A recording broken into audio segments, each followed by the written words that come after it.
morning, everybody. I am headed to my patient's house to give some IV medication. Today's medication that we will be giving is IV Rocephin. It is an antibiotic and most commonly used for bacterial infections. The doctor has ordered a daily IV medication administration. We will go ahead and set up what we need to give that medication. I have a couple normal saline flushes and a heparin flush. Now with IV Rocephin, it comes in a powdered form, so you do have to swirl the solution into the powder and let it dissolve. As I am priming the line, I am checking that there are no air bubbles in the line, and I'm also checking that we have the correct drops per minute for this medication. Today is Monday, which means I have to draw 4 vials of blood and send them off to LabCorp. Before I do this, I will go ahead and check his vitals, make sure he does not have a fever, and make sure his blood pressure is good. Now, as I'm putting the tourniquet on, I am having him squeeze his hand so his veins could pop, and I'm using a butterfly needle to collect the 4 vials of blood. After I collect the 4 vials of blood, I will run the medication over about 30 minutes, and in the meantime, I fill out the lab paperwork to drop off at LabCorp. We are all done. I am flushing the line, and then I will tape the line to his hand so it does not move and the IV does not get dislodged. So we are all set for tomorrow. Hey everybody, welcome back to This is Jaylin and Felipe. If you are new here, my name is Jaylin. I am 25 years old and I am a nurse in California. My boyfriend's name is Felipe. He is currently in the military and he is stationed at Fort Bragg in North Carolina. Today's video is for my home health nurses or aspiring to be home health nurses. I included a little IV medication. I had a patient earlier this morning that had to go do some IV Rocephin on. It's an IV push, and I also had to get some blood taken from him and send that to the lab. So I kind of showed you what it's like, gave you a quick walkthrough. Home health nurses just don't do wound care. We also do IVs. So that's my patient I had this morning. Now it is midday and I am going to show you guys how to organize your trunk as a home health nurse, what essential supplies that you need, and how everything kind of comes together to make you the most productive home health nurse that you can be. I look like I have a whole CVS in my trunk, but if you keep it nice and organized, you won't have any issues. Little background, I've been a home health nurse for 5 years. I did 3 years as LVN for home health, and I'm going on my 2-year mark as an RN in home health. I love home health so much. In a couple of videos, I will be doing more of a sit-down video telling you guys, not really showing you, how to make the most money in home health, how not to let these agencies fool you, how to be a productive and organized home health nurse. So that's really exciting. But today's video, I'm going to show you a look at my trunk, and we're just going to get into it. So I want you guys to make sure you like this video, you subscribe, and if you have any questions, feel free to DM me on Instagram or ask them down in the comment box down below. So let's go ahead and get started and see how I organize my car and my trunk as a home health nurse. Okay, first I want to show you guys what I always have in my front seat as a home health nurse. I have my backpack. I don't carry a purse. I have my iPad. I have my agenda for the month and the day, and I also have my water. In my backpack, I carry all my pens, my highlighters, my whiteout. I also carry, if I have any paperwork, I put the paperwork in here. Carry some snacks for the day, some hygiene products. This is pretty much, instead of looking at my phone screen, I can look at my phone screen if I have any orders, if I want to check labs, if I want to check wound care, IV orders, get their signatures. I totally use my iPad. I have my 2021 monthly planner, pretty much scheduling all my patients, paydays, everything, phone numbers, everything in here. And then I have my water bottle. Now, this is the real deal. This is a week, actually this is 2 weeks of me just using my trunk, and it is unorganized at the moment. This is not how I like to have it. I usually let it get a little unorganized for about 2 weeks, and then one day, probably on a weekend, I kind of come together and reorganize everything. As you can see, I just picked up some more supplies from my agency, so I have not taken the supplies out of the bag and put it in my bins. Before and after, let's get started organizing. So right now I have this big bag. It's very unorganized, but everything in this bag is everything I need for IVs. A goal of mine is to get a smaller bin I can place in here and have strictly IV tubing, needles, vacutainers, everything I need. So right now this is not how I would like it, but this is how it's going to be. My first step is to take these 2 bags I got from my agency, and I'm going to take everything out the bag and put them in places where they're supposed to be. Okay, so as I empty the bags from my agency, I kind of take what I need and start filling my bag first, and then I go ahead and fill the trunk. So what I know I need in my bag is going to be a couple Acrylics, so I'll kind of already place that in my bag. I know I'm going to need some Xeroform. I asked for rolls of tape. And I don't want to overfill my bag too much, so I'll move my bag, and then I'm going to start filling the trunk with what I have left. So what I have in here is 2 big plastic bins with no lids. I have this one right here. It's kind of a longer one, and it's a little bit shorter. And then I have one clear one that's a little bit higher for like miscellaneous stuff. We're going to fill this bin first. This right here is a lot of colostomy stuff for the colostomy bags. I don't use that too often. Always have your manual blood pressure cuff, just in case your automatic doesn't work. I like to put my Acrylics in this bin because this is kind of what I grab the most. I'm gonna put my Coban, pack it all in here.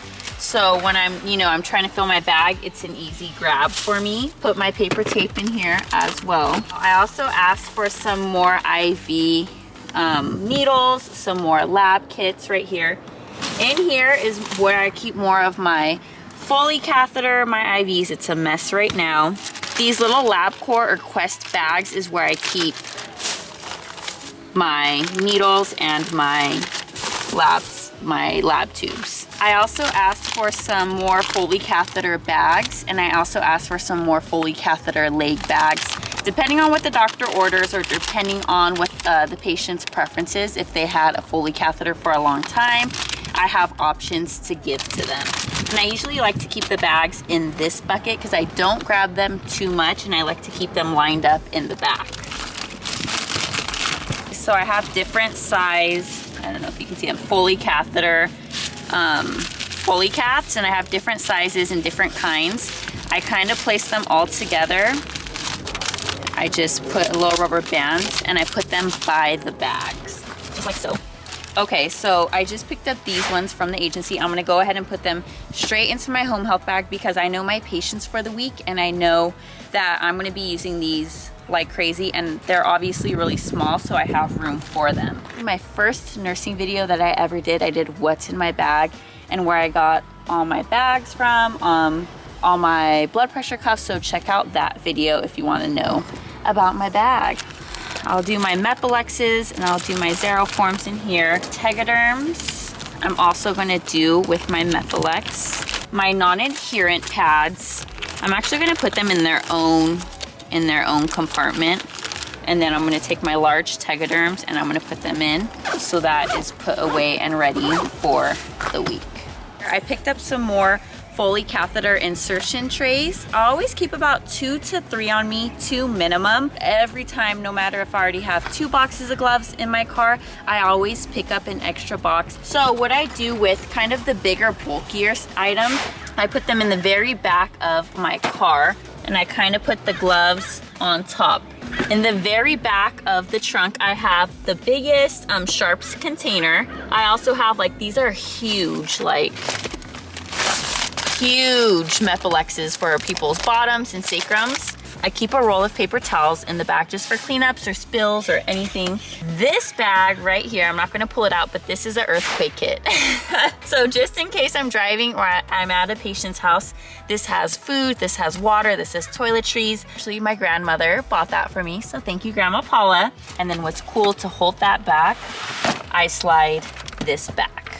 I have my tall one. This kind of goes right here. So this bin is pretty much organized. This is my grab and go bin. This has everything laid out for me. I have a smaller sharps container right here. These are the dressings I use most often. I have a bag full of different types of masks.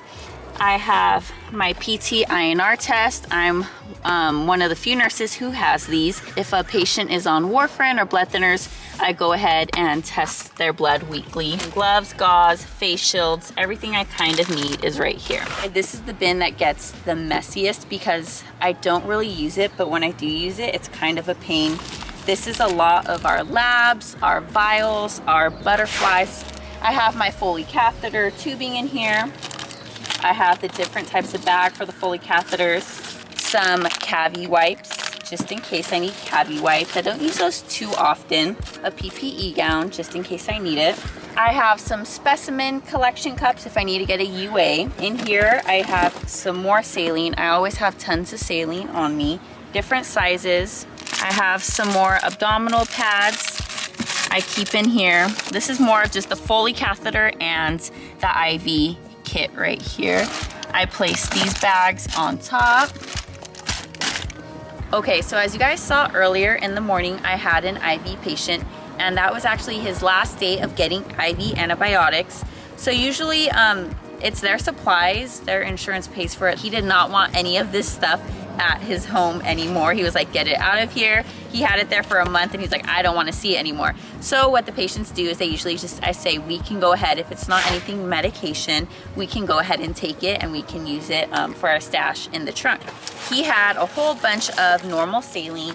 What I'm going to do is actually, I'm going to go ahead and put it in this bag for now. These are, the little baby ones are heparin flushes. I'm going to keep these in its bag itself. And I'm actually going to put it in here as well. This is IV tubing. I'm gonna keep these in its own bag because I only have 2 of them, so I know I only have 2. We have butterfly needles, I have regular needles. This is our 24 gauge.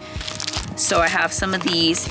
I have some IV starter kits, and I have some connectors and another 22 gauge needle. This whole bag is IVs and a little bit of G-tube. I think what I'm gonna do is I'm gonna put it all the way in the back of the trunk, and then I'm gonna place this. It just makes me feel better. This is for RNs. If you do a start of care when you're initially signing up a patient to the agency for whatever reason, you have to do the start of care booklet with them. I always keep about 10 of these on me in my trunk because I do multiple start of cares a day and a week. I kind of place them right on top so I can grab and go. And I also don't want them stuffed anywhere because I want to keep them nice and not wrinkled. If you watched my first video, get yourself a stool. This is the best thing ever. I kind of place this stool right in there, so if I need it, I go ahead and grab it and go on with my day. This is a lot of insurance info, and when we discharge a patient, we have to have them sign, it's what is called a non-knock. All this, for all the different types of insurances, this was provided by my agency, I place right here. Then, I like my bag right in the front, either right here or right here, it doesn't matter. Okay, and then for where I put my stethoscope, I do not shove it in my bag. I kind of place my stethoscope right in here neatly so it doesn't get bent and it doesn't get folded. This bin was actually provided to me by my agency. This longer black one I got on my own, and I got this at Big Lots. Amazon also has a lot of good bins that you can find different sizes depending. My trunk is pretty small, so only 2 bins will really fit in here. And look on Amazon and Big Lots for your bins. Another point I want to make is that, say you're done with the agency or you're done with home health nursing in general, all these supplies you do have to return back to your agency. You cannot keep them. Technically, the agency paid for them and they are not yours. So you do have to return all supplies after you're done, or you're switching agencies. You cannot keep them. So I really hope this video has helped you guys. If you have any questions, go ahead and leave a comment down below. Message me on Instagram. This is how I organize my trunk, and it's worked for me for 5 years, no matter what car I had. So I hope it helps you guys out. And make sure to like this video, to subscribe. I am out of breath. So, yeah, let me know if you have any questions, and we'll see you in the next video. Bye.